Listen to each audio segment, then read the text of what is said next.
you awake? I thought I heard you get up. Yeah, I'm awake. Sorry, I just can't sleep. Are you thinking about him? Yeah, a bit. Usually get back to sleep, my love. I'm fine. No, it's okay. What else is on your mind?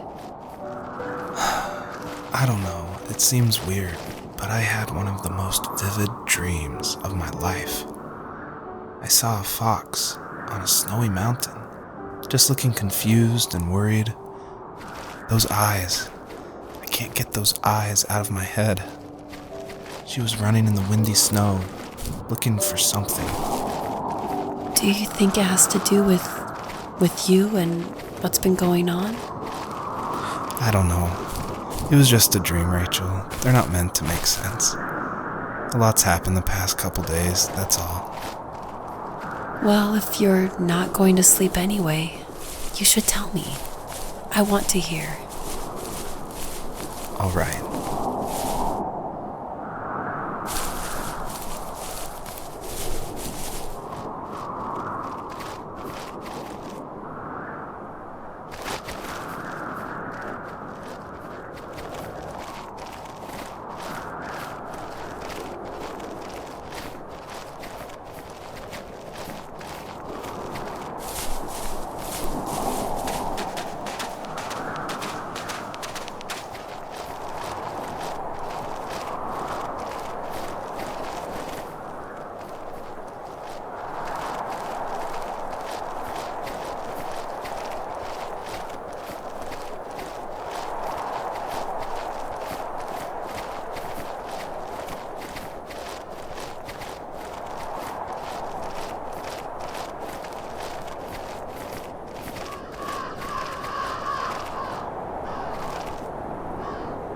So, not far from her home, she followed that path to something unexpected.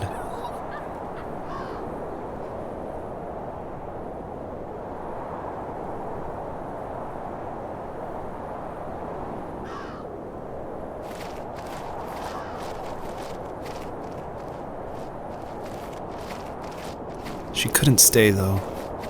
She had to find her other 2 children. So she took that path.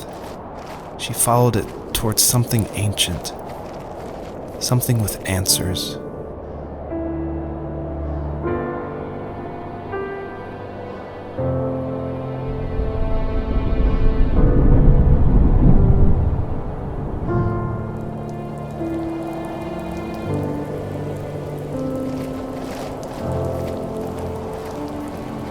The fox looked high and low, searching for any sign of her cubs.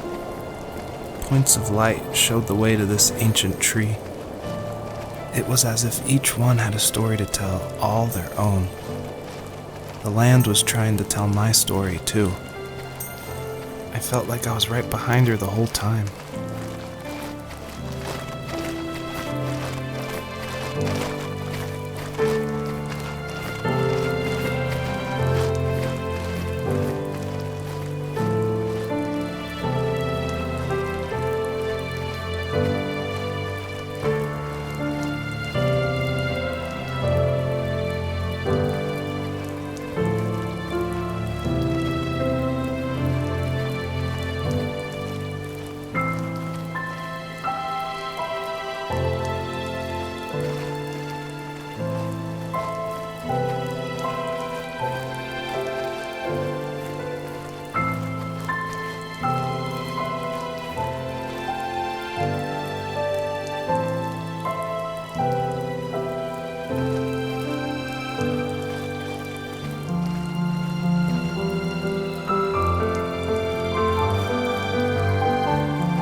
As a kid, did you ever do show and tell in your class? Yeah, I think I only did it once, when I was in the 4th grade. You know how my life was around then. I wanted to show my class what helped pass the time and distracted me, so I brought a dozen paper cranes I had made. I think I told everyone how badly I wanted to be a bird and fly, embarrassingly enough. Don't be embarrassed. Every kid wants to fly. For me, it was another toy from my dad, a wooden boat. I remember guarding it so carefully in my hands as I walked into class. When I sat down, a group of boys immediately made fun of it. They asked which trash can I found it in, or why an ugly log was my favorite toy. When I got up, I didn't even want to tell them my dad had carved it. I said it was a joke gift my friend had given me. Kids can be so cruel. Some of them are. I shouldn't have let them get to me, but it did. It's amazing we bounced back at all.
What my dad did for a living? Wasn't he like a lumberjack?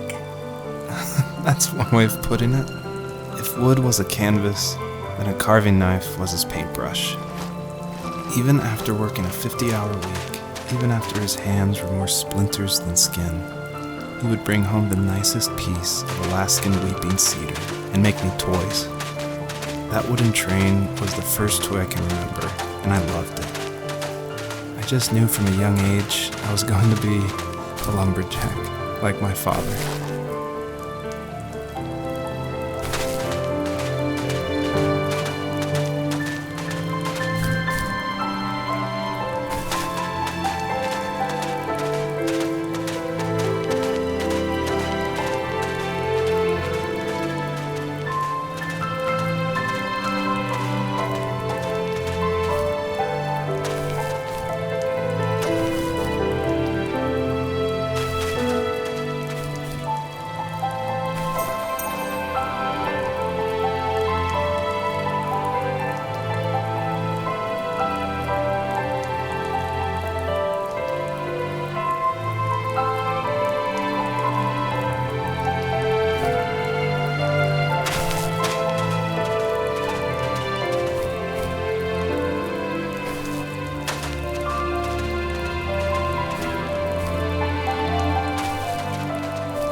those kids would leave me alone, but somehow they could tell I was different. They made fun of how far away I lived. They called my dad a sourdough. I was a blabbermouth as a kid, telling my dad stories I made up for hours. But after that show and tell, I didn't tell him much anymore. He didn't know exactly what was wrong, but his best guess was that the toys he carved weren't cool enough. He carved me a tank and tried to tell me what it was like to be in a real tank as a serviceman. I didn't know your dad was in the military. Yeah, in the army. The sad thing is that I'd pretty much forgotten until just now. There's so much I still don't know about him.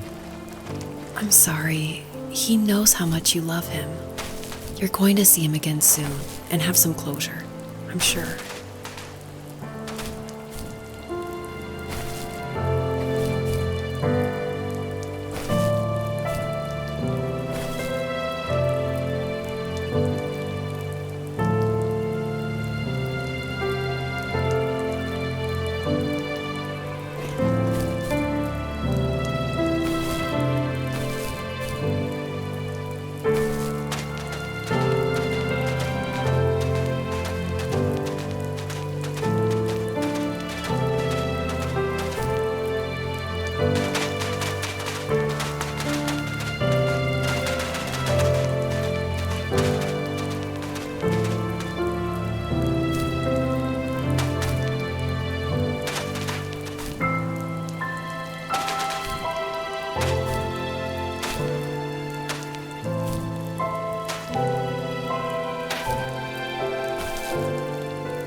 I asked myself, why talk to anybody anyway?